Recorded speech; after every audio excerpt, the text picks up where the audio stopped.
Welcome to మోరాంజీ seven channel. మన channel వచ్చేసి యూట్యూబ్ స్టడీ ఛానల్. సబ్స్క్రైబ్ చేసుకోండి, అలాగే బెల్ ఐకాన్ ఉంటే క్లిక్ చేయండి.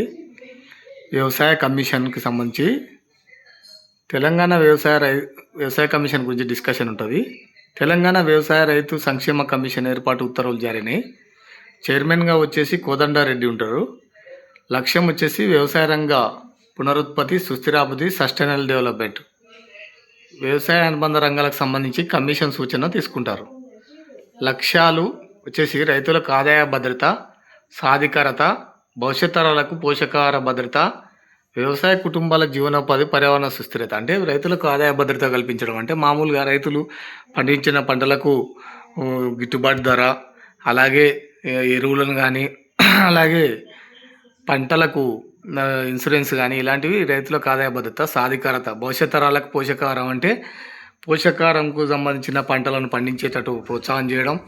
వ్యవసాయ కుటుంబాల జీవనోపాధి అంటే వాళ్ళకు నీటి వసతి కల్పించడం. పర్యావరణ సుస్థిరత అంటే పర్యావరణానికి హాని కలగకుండా చూసే పంటలను పండించడం. ఇవన్నీ కూర్పు వచ్చేసి 1+6 చైర్మన్ ప్లస్ 6 సభ్యులు ఉంటారు. వీళ్ళు ఎవరెవరకు ఏ రంగాలంటే వ్యవసాయ అనుబంధ రంగాల సభ్యులు, మహిళా రైతులు, ఆర్థిక శాస్త్రవేత్తలు, ప్రఖ్యాత సంస్థల నుంచి 6 నిపుణులు ప్లస్ 12 మంది ఏఈఓలు. ఇలా చూస్తే వ్యవసాయ అనుబంధ రంగాలు అంటే వ్యవసాయం గురించి తెలిసిన వ్యక్తులను, మహిళా రైతులు అంటే మహిళలకు చాలా తెలుసు అండి. వ్యవసాయానికి సంబంధించిన అనుబంధ పరిశ్రమల్లో చేస్తారు.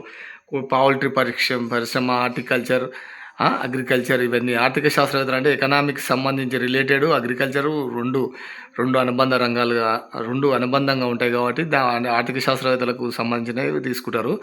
ప్రఖ్యాత సంస్థల నుంచి 6 నిపుణులు అంటే ఏ హార్టికల్చర్ అన్నప్పుడు అగ్రికల్చరు అలాగే ఆ నిపుణులను తీసుకుంటారు. అలాగే 12 మంది ఏఈఓలు సంబంధించిన అధికారులను కూడా తీసుకోవడం జరుగుతుంటుంది. ఇలాంటి విషయాలు ఎన్నో చెప్పుకుందాం ఫ్రెండ్స్. మనం మోరాంజీ 7 ఛానల్ నేము యూట్యూబ్ స్టడీ ఛానల్.